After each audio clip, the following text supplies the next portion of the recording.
মালদার মোথাবাড়িতে যে ঘটনা ঘটেছে, যে করেছে তাকে হাতে নাতে কে ধরেছে জানেন?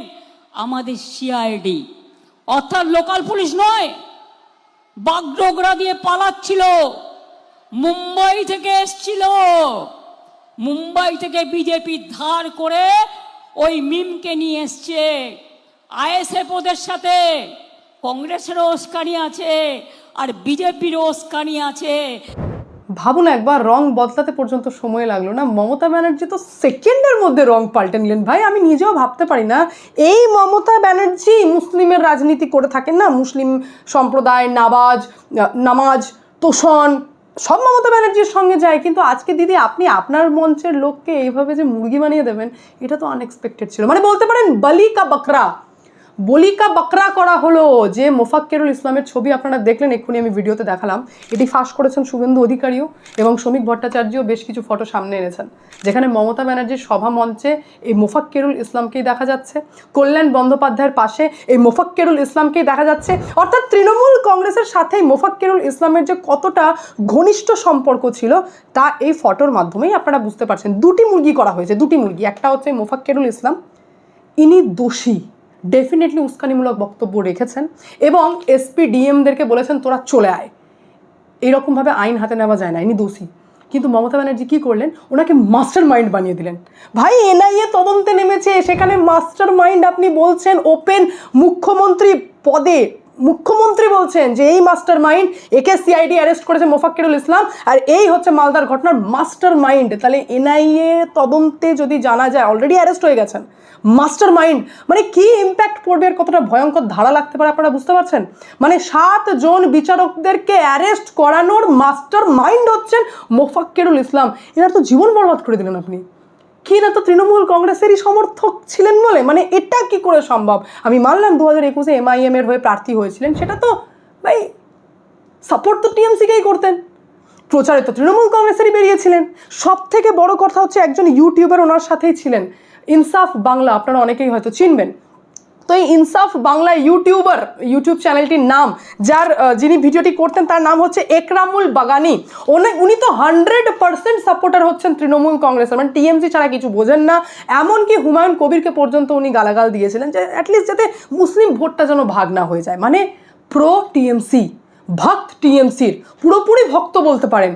তো তাকে পর্যন্ত মুরগি বানিয়ে মমতা ব্যানার্জি বলে দিলেন ওপেন মঞ্চ থেকে যে মোফাক্কেরুল ইসলাম হচ্ছেন মাস্টার মাইন্ড, আর এই যে একরামুল বাগানি যে সম্পূর্ণরূপে তৃণমূল কংগ্রেসের সমর্থন করে গেছে এতদিন পর্যন্ত, নিঃস্বার্থভাবেও বলতে পারি আমি, তো তাকে পর্যন্ত মুরগি বানিয়ে আজকে মাস্টার মাইন্ডের তকমা দিয়ে জেলে ভরে দেওয়া হলো। আর তদন্ত কে করবে? সিআইডি কিন্তু করবে না, তদন্ত কিন্তু করবে এনআইএ, মানে কেন্দ্রীয় সংস্থা, যা ভয়ঙ্কর সংস্থা। এবং ইতিমধ্যে আমাদের রাজ্যে ঢুকে গেছেন এনআইএ অ্যাকশনে, যেখানে 2 ডজনের একটি বিশেষ দল অলরেডি মালদার মোথাবাড়িতে গিয়ে বিভিন্ন প্রত্যক্ষদর্শীর সাথে কথাবার্তা বলতে লেগেছেন, বিভিন্ন এভিডেন্স কালেক্ট করা চলছে।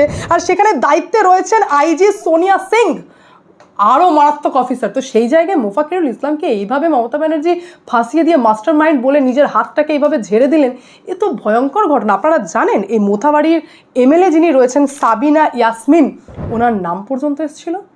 এনাকে বাঁচাতেই সাবিনা ইয়াসমিন, তৃণমূল কংগ্রেসের এমএলএ, মোথাবাড়ির এমএলএ সাবিনা ইয়াসমিনকে সাইড করতে, বাঁচাতে, তৃণমূল কংগ্রেস যাতে নিজের গায়ে দাগটা না লাগে সেখান থেকে এড়িয়ে যাওয়ার জন্য বলি করলেন মোফাক্কেরুল ইসলামকে এবং ওনাকে মাস্টার মাইন্ড তকমা দিয়ে দিলেন। মানে এ তো মারাত্মক কথা রাজ্যের মুখ্যমন্ত্রী মমতা ব্যানার্জি বলে ফেলেছেন, যার রেজাল্ট কি হবে সেটা তো আমি কি বলবো। আর এনআইএ জানেন যে কোন দিকে যাবে পুরো তদন্ত, কিন্তু এ ভয়ঙ্কর জিনিস ঘটে গেল বলতে পারেন। একদম দুজনকে মুরগি বানিয়ে দেওয়া হলো।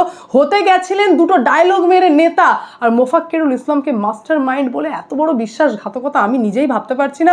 আমি বারবার আপনাদেরকে বলে থাকি, এবং ইসলাম সম্প্রদায়ের যারা ইসলাম ফলো করেন, যারা মুসলিম সম্প্রদায়ের লোক, তাদেরকে আমি বারবার বলি যে এই মমতা ব্যানার্জির কথায় উস্কবেন না। সিএ মাছের মাথা, ল্যাজ এনআরসি, উস্কাবেন না। এই সিএ কে নিয়েও আপনাদেরকে উস্কানো হয়েছিল, ওয়াকফকে নিয়েও আপনাদেরকে উস্কানো হয়েছিল, বেলডাঙ্গার যে ঘটনা ঘটেছে সেখানেও বলির বকরা কারা হয়েছে ভাবুন একবার, আর ভেবে ভোটটা দিন। আর যেদিকে রাজনীতিকে নিয়ে যাওয়া হচ্ছে যে হিন্দু মুসলিমের বেসিসে রাজনীতি হয়ে যাবে, হিন্দু মুসলিম করে ভোট পেয়ে যাবে, বাংলার ভোট কিন্তু হিন্দু মুসলিম করে হবে না। আমি বারবার বলছি, রাজ্যটাকে 14 বছর ধরে শোষণ করেছেন রাজ্যের মুখ্যমন্ত্রী মমতা ব্যানার্জি। অর্থনৈতিক দিক থেকে কোমর ভেঙে দিয়েছে এই রাজ্যের কে? মুখ্যমন্ত্রী মমতা ব্যানার্জি। টপিক এটা থাকার কথা, নাকি হিন্দু মুসলিম দাঙ্গা সিচুয়েশন তৈরি করে দেওয়া, ভারকাও সিচুয়েশন। না, ভোট এই টপিকে হবে না। ভোট হবে মমতা বন্দ্যোপাধ্যায় পশ্চিমবঙ্গকে অর্থনৈতিক সংকটের দিকে যে প্রতি মুহূর্তে ঠেলে দিয়েছেন সেদিকে। আপনাদেরকে জানতে হবে, বোরিং লাগলেও এটা ফ্যাক্ট। তথ্য আপনাদেরকে জানতে হবে, সেটা হচ্ছে আমাদের রাজ্য জাতীয় জিডিপিতে অংশ নিত 1960-61-তে 10.5%, সেটা কমেছে 2024-25-এ 5.6%-এ নেমেছে। এটা লজ্জা। শুধু তাই নয়, রাজ্যের ঋণ হচ্ছে আজকে 8 লক্ষ কোটি টাকা, অর্থাৎ মাথা পিছু 77,200 টাকা করে। আরও জানাই আপনাদেরকে, গ্রস ফিসকাল ডেফিসিট থেকে জিএসডিপির 4%, যা বড় রাজ্যগুলির মধ্যে অন্যতম খারাপ অবস্থা।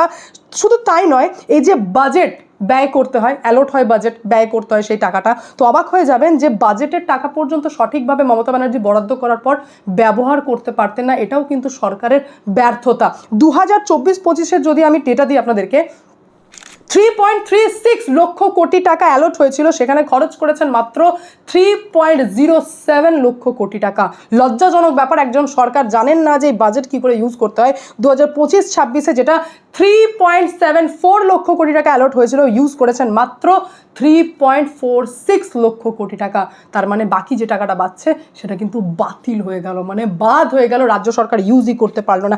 এফডিআই পতনের কথা অলরেডি আপনারা জানেন যে 3,817 কোটি থেকে 2,662 কোটি টাকা হ্রাস পেয়েছে এফডিআই।